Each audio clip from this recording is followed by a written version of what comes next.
Doctor Mohammad Ayub.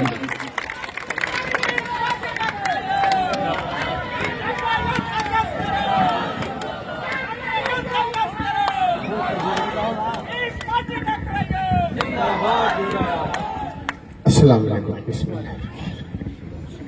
भैया बलरामपुर और आसपास से आए हुए सभी उलमा इकराम का, मौलमा का, बुजुर्गों का, नौजवान साथियों का और पीस पार्टी के सभी पदाधिकारियों और कार्यकर्ताओं का मैं दिल से शुक्रिया अदा करता हूं, मुबारकबाद देता हूं कि आप सभी ने मेहनत करके इतनी गर्मी में यहां पर तशरीफ लाने की जहमत उठाई है, जहमत की है। मैं खास तौर पर पत्रकार बंधुओं का जो हमारे सामने बैठे हैं, मैं माजरत चाहता हूं कि आपका अलग से कोई खास इंतजाम नहीं कर पाए हम लोग। आप लोग इतनी गर्मी में बैठे हैं, पानी का भी इंतजाम नहीं है। पुलिस और जिला प्रशासन का जिन्होंने बेहतर इंतजाम किया है, सभी प्रिंट और इलेक्ट्रॉनिक मीडिया का जो 2008 से पीस पार्टी के मकसद को आवाम तक पहुंचाने का काम कर रहे हैं। मैं सबसे ज्यादा एहसानमंद हूं अपने भाई डॉक्टर BL वर्मा जी का कि उन्होंने भी महसूस किया है कि देश को बदलाव की जरूरत है। इस देश में सब ठीक नहीं चल रहा है और उन्होंने एकजुट होकर के समाज में परिवर्तन के लिए एक नारा दिया है और हमें मुकम्मल आजादी चाहिए, संपूर्ण स्वराज चाहिए। गोरे अंग्रेजों से तो आजादी मिल गई, मगर जिस मुल्क में जिसके लिए हमारे उलमा इकराम ने हजारों की तादाद में कुर्बानी दी, जिस मजहबी आजादी के लिए उलमा इकराम ने कुर्बानी दी, लाखों मुसलमानों ने, पिछड़े दलित भाइयों ने जो कुर्बानी दी है, आज उसी मुल्क में जब आज ये काले अंग्रेज सत्ता में बैठे हैं, आज उसी मुल्क में मुरादाबाद शहर में अगर लोग अपने घरों में जमात से नमाज पढ़ रहे हैं तो उनके खिलाफ आज भाजपा की और आदित्यनाथ की पुलिस आज FIR कर रही है। ये बहुत ही शर्म की बात है, ये पूरी गैर कानूनी है। और मैं ये दावा करता हूं कि इस मुल्क में हर मजहब के मानने वाले को बराबर का अधिकार है, किसी को कम या ज्यादा नहीं है। जितना अधिकार नरेंद्र मोदी साहब को है, योगी साहब को है, उतना अधिकार डॉक्टर अयूब को है, डॉक्टर BL वर्मा को है। यह मैं मानता हूं, न तो ये दोनों डॉक्टर अयूब और BL वर्मा से पढ़े लिखे ज्यादा नहीं है और न तो ताकत में ज्यादा है, न तो हैसियत में ज्यादा है। एक चीज में मगर ज्यादा है कि उनकी कौम ने उनको साथ दिया है और हमारी ये कौम अभी हराने जिताने में लगी है। उनकी कौम भी हमारे से ज्यादा नहीं है। अगर सिर्फ कौमी समाज के भाई और मुस्लिम समाज के भाई अगर मिल जाए तो इस प्रदेश में सत्ता में आने से कोई दुनिया की ताकत नहीं रोक सकती। साथियों, सत्ता आखिर क्यों चाहिए? क्योंकि यही फैसला करता है कि अगर कुछ लोग मंदिर जाते हैं तो हेलीकॉप्टर से सड़क पर फूल बरसाए जाते हैं। अगर एक कौम के लोग घरों में नमाज पढ़ते हैं तो उन पर FIR होता है, जेलों में डाले जाते हैं। सत्ता इसलिए चाहिए कि एक वर्ग का लोग अगर ईमानदारी से काम कर रहा है तो उनके घरों को बुलडोजर तोड़ रही है, और एक बलात्कारी जब जेल में बंद है उसे छोड़ करके संस्कारी बताया जाता है। सत्ता इसलिए चाहिए, और सत्ता इसलिए चाहिए कि जिस कुर्बानी से हमारे आजाद अब्दाद ने, हमारे बुजुर्गों ने कुर्बानी दी थी, जिस संविधान को बनाया था जिसमें सभी को बराबर का हक था, आज वो खतरे में है। और खतरे में उसी वक्त हो गया था जब इस देश में संविधान लागू हुआ।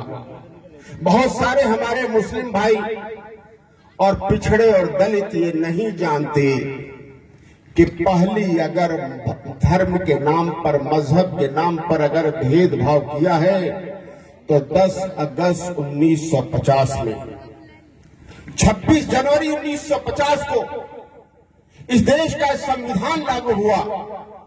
15 अगस्त अगर देश आजाद हुआ तो 26 जनवरी 1950 को संविधान लागू हुआ, और 10 अगस्त 1950 को पहला कांग्रेस की सरकार ने भेदभाव किया कि अगर मुसलमान है तो उसे दलित का आरक्षण नहीं मिलेगा।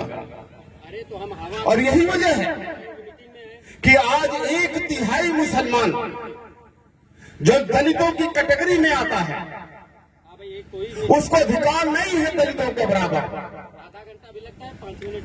ये कांग्रेस सरकार ने किया है, जो अपने को सेकुलर कहती है, जो कहती है कि हम मजहब में फर्क नहीं करते, मुसलमानों के हमदर्द हैं। और यही वजह है कि 37% मुसलमान नौकरी में घट करके आज 1% से कम हो गया। भाजपा ने कुछ नहीं किया 2019 में, उन्होंने सिर्फ कांग्रेस के रास्ते पे चल करके और CAA संविधान में जो संशोधन किया है वो CAA किया है कि इस मुल्क में अगर मुसलमान है तो इसे साबित करना पड़ेगा। पंखा बंद कर देना भाई। उसे ये साबित करना पड़ेगा कि वो सबूत दे कि वो इस मुल्क का बासिंदा है।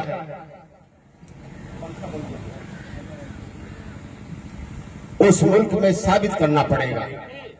अगर वो कह दे कि हम मुसलमान नहीं हैं, हम सिख हैं, ईसाई हैं, बौद्ध हैं, सिख की कोई भी बिरादरी के हैं, हिंदू हैं, तो उसे साबित करने की जरूरत नहीं है।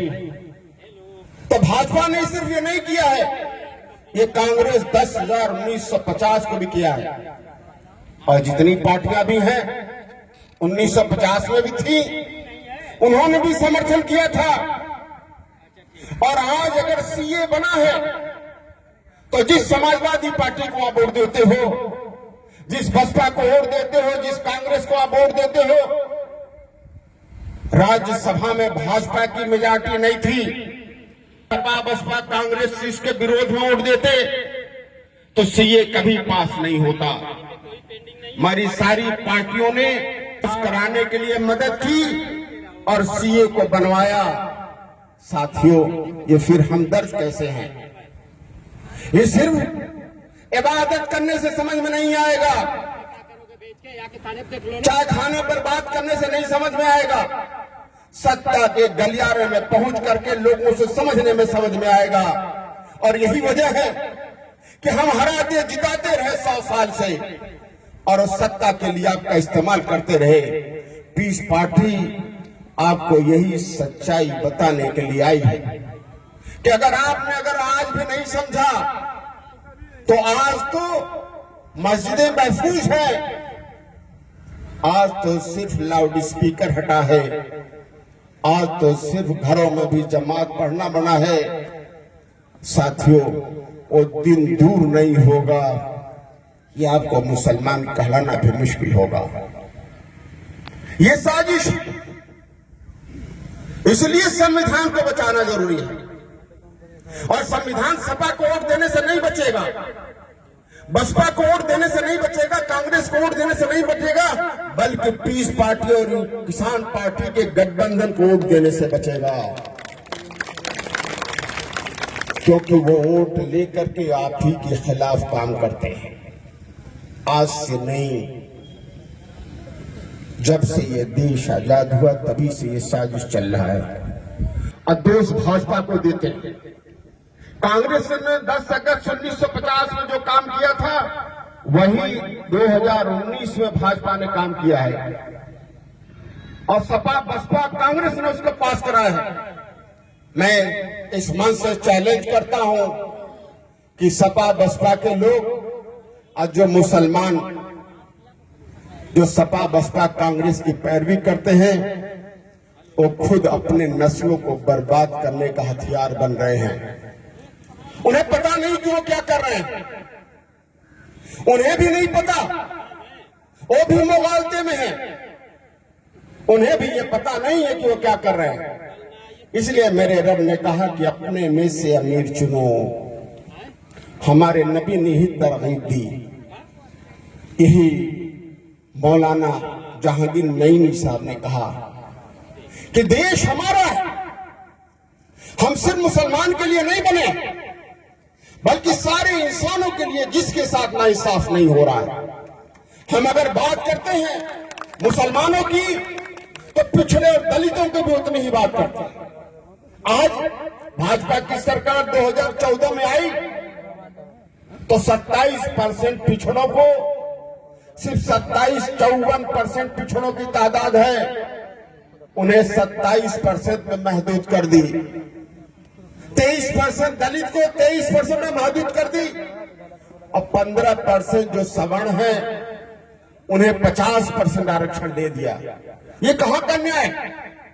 हम तो कहते हैं कि अगर न्याय दिलाना है तो जातिवार गणना कर लो, और जितनी बिरादरियां जिसकी है उतनी नौकरियां दे दो, सरकारी संसाधन उनमें बंटवारा उसी तरीके से हो जाए, तभी तो समाजवाद आएगा। समाजवाद तभी आएगा कि जब हर इंसान को उसको हक मिलेगा। तो आज संविधान बचाने की जिम्मेदारी और संविधान बचाने की जरूरत सिर्फ मुसलमान को नहीं है। मैं डॉक्टर BL वर्मा जी को, किसान पार्टी के अध्यक्ष जी से पूरी तरीके से सहमत हूं, पूरी शरीर से मुत्तफिक हूं कि निशाना तो आपको है, आप तो ये दे रहे हैं, हमारा असल निशाना तो शुद्ध समाज है, पिछड़े और दलित समाज के लोग हैं। नौकरियां तो उनकी गई, आपकी तो 1950 में गई है जब कांग्रेस की सरकार थी, मगर इनकी सरकार नौकरियां तब गई है जब भाजपा की सरकार गई है। जब ये भाजपा जिता रहे थे तो इनकी नौकरियां गई हैं। साथियों, सिर्फ पिछड़े दलित और मुसलमानों पर भाजपा की सरकार ने, RSS ने जुल्म नहीं किया है, बल्कि गरीब सवर्णों पर भी उतना ही जुल्म किया है। 99% गरीब सवर्ण को उन्होंने 10% में आरक्षित कर दिया, 1% अमीर सवर्ण को उन्होंने 40% आरक्षण दे दिया। हमारे आरक्षण में क्यों कह रहा हूं? आरक्षण को मुसलमान कुछ अहमियत नहीं देता, मगर हमारे बुजुर्गों ने, हमारे संविधान ने समाज को तरक्की करने का वाहिद रास्ता बताया है, वो है आरक्षण। आरक्षण नौकरी में, आरक्षण संपदा में, आरक्षण विकास में, आरक्षण देश के संसाधनों में। और जब तक ये आरक्षण नहीं होगा तब तक विकास नहीं होगा। मगर हम तो मस्त है चाय खाने पर, भाजपा को हराना है, जो जीते उसे जिताना है, मगर समझते नहीं कि क्या हो रहा है। कोई कौम बता दो, जब से ये दुनिया बनी है तब से मनसी काम करके, नकारात्मक काम करके, नेगेटिव काम करके कभी कोई कौम कामयाब हुई हो? जब तक आप खुद अपना परचम हाथ में लेकर के आगे नहीं बढ़ेंगे, तरक्की नहीं होगी। साथियों, ये बात आज आप समझो या 10 साल 50 साल के बाद समझो, मगर बात तो यही है, जब तक दलित समाज हराजा जिताता रहा, आज वो सबसे निचला कौम मानी जाती थी। दो भाई दूसरे को हराते जिताते रहे, वो कुर्मी समाज से भी बदतर हालत में रहे।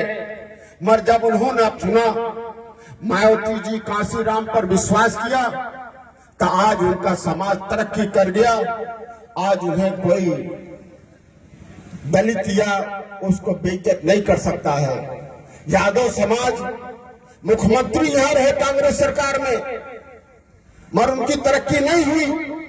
जब यादव समाज ने अपनी में से नेता चुना तो तरक्की हुई। मगर एक काम गलत मायावती जी ने किया और एक अखिलेश जी ने किया। उन्होंने सारा का सारा फायदा चमार भाइयों को दे दिया, जाटो भाइयों को दे दिया मायावती जी ने। अगर मायावती जी की सरकार आई तो जाटो चमार भाई हर थाने पर दिखे, डीएम एसपी बने, सब कलेक्टर दरोगा बने। जब यादव भाई, जब अखिलेश की सरकार आई, मुलायम सिंह की आई, तो यादव भाई सब जगह दिखे। 50% सरकारी नौकरी में उत्तर प्रदेश में यादव भाई भरे गए। तो उन्होंने न्याय किया। पिछड़े दलितों की बात करने वाले लोगों ने पिछड़े दलितों के साथ विश्वासघात किया और यही वजह है वो चले गए। साथियों, पीस पार्टी एक ईमानदार पार्टी है, जो कहती वही करती है। न तो हम धर्म के नाम पर भेदभाव करते हैं और न तो जात के नाम पर भेदभाव करते हैं। मैं 5 साल विधायक रहा खलीलाबाद में। आप पूछ लो किसी से, धर्म के नाम पर किसी के साथ भेदभाव नहीं हुआ। मैं मुसलमान रहा तो सारी विधायक निधि का सारा फायदा मुसलमान को नहीं दिया।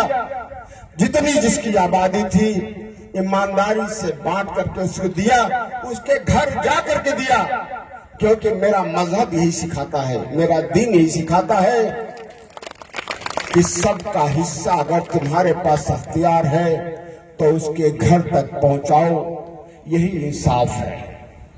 और पहुंचाना क्या, यह तो जालिम है और हम जालिमों के हमदर्दी कहते हैं। जालिमों के हमदर्दी, अल्लाह के दुश्मनों से हमदर्दी, उनको ताकत में लाते हैं, उन्हें वोट देते हैं। ये सोचने का मुकाम है। साथियों, पीस पार्टी पूरी मजबूती से आपके बीच है और इंशाअल्लाह रहेगी। बहुत सारे दुश्मन जो एजेंट हैं सपा बसपा कांग्रेस के मुसलमान की शक्ल में, वो तरह तरह की अफवाहें उड़ाते रहते हैं। उनके बरगलाने में न जाइएगा। पीस पार्टी आपके लिए, समाज के कमजोर तबके के लिए लगातार काम करती रहेगी और काम करेगी। आज से बिस्मिल्लाह हो गया है। पूरे प्रदेश में इंशाअल्लाह रैलियों का इंतजाम होगा और चलेगा चुनाव तक। और हर विधानसभा में इंशाअल्लाह 2027 में बड़ी बड़ी रैलियां होंगी। और एक एक घर का हमने महसूस किया। 2012 और 2009 से हमने एक सबक ली। हमने सबक ली कि हमने रैलियां तो बहुत बेहतर की, मगर उसके हिसाब से हमें वोट नहीं मिला, क्योंकि हमने सारे इलाके में मेहनत नहीं की। मगर हमने तरीका बदल दिया है। हमने तरीका यह बदला है कि हर घर में अपना पैगाम पहुंचाना है। हर घर को अपना पैगाम पहुंचा करके अपने मिशन को एक एक घर तक पहुंचाना है। सिर्फ किसी गांव में नहीं, कुछ गांव को छोड़ करके, कुछ पकड़ करके नहीं, बल्कि हर घर में पहुंचाना है। और यकीन करिए इंशाअल्लाह कि इस मुल्क में, इस प्रदेश में सबसे बेहतर संगठन पीस पार्टी इंशाअल्लाह बनाएगी और हमें कामयाबी मिलेगी। अल्लाह से दुआ करें कि सिर्फ नहीं बल्कि समाज के सभी तबकों को और उसमें अल्लाह की हैब से मदद पीस पार्टी को अल्लाह की